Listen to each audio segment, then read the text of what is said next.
Hi, I'm JD Lifshitz, and this is Trailers from Hell.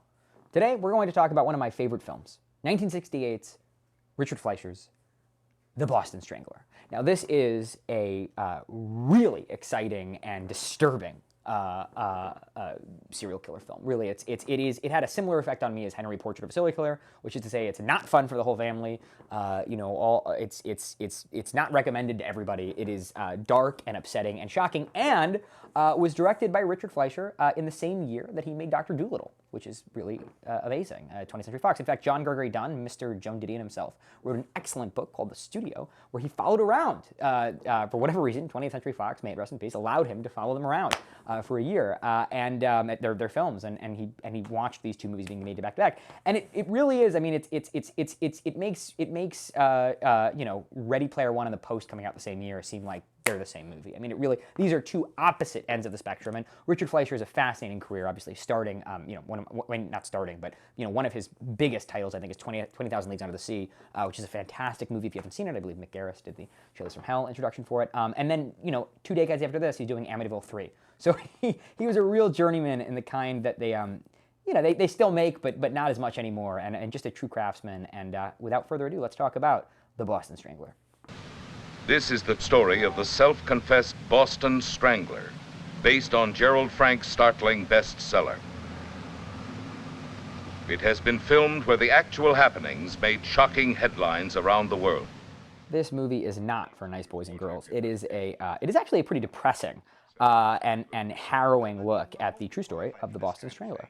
And the investigation and the man himself, and it is. I remember watching this movie also on a sunny Sunday afternoon for whatever reason. I got to get out more, and I watching it on Netflix. I found it just and was wrecked by it. I mean, really, there's a kind of impounding dread in this movie that I think is so impressive, and excellent use of split screen. I mean, really, really just some really inventive use of that at an early time. A really stylish movie, and stylish in a way that's different than really much of what you see from Richard Fleischer. I mean, this movie is so dark and upsetting, and it's a studio movie, and almost like Sidney Lumet's The Offense. I mean, it feels unsafe. It feels dangerous. I think Fincher's Zodiac has elements of that too, but this is so much dirtier and grimier. It's upsetting. It's perverse. It puts you in the mindset of a very unhealthy perspective, and just keeps you there for a long time. It's really not pleasant. It's a hard movie to recommend per se, but if you really want to negatively impact your mental health, then this is a great way to do it. Just wonderful performances across the board, and also a really incredibly dark and upsetting final interrogation sequence that doesn't give you closure, which is I think is always important in serial killer films, because serial killer stories often don't give you closure, and this movie stays true to that. It stays true to the kind of open-ended mysteries of these investigations. I mean, it really calls to mind David Simon's Homicide book as well.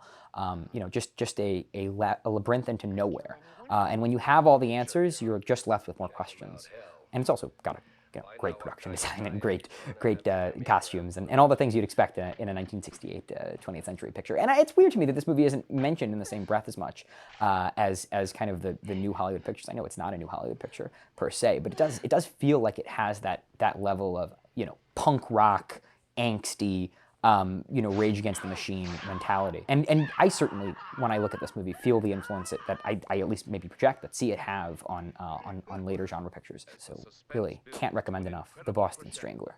You realize that you are involved in one of the most remarkable screen experiences of our time. You will know all there is to know about The Boston Strangler. Why did so many women open their doors willingly? The answers are not what you expected.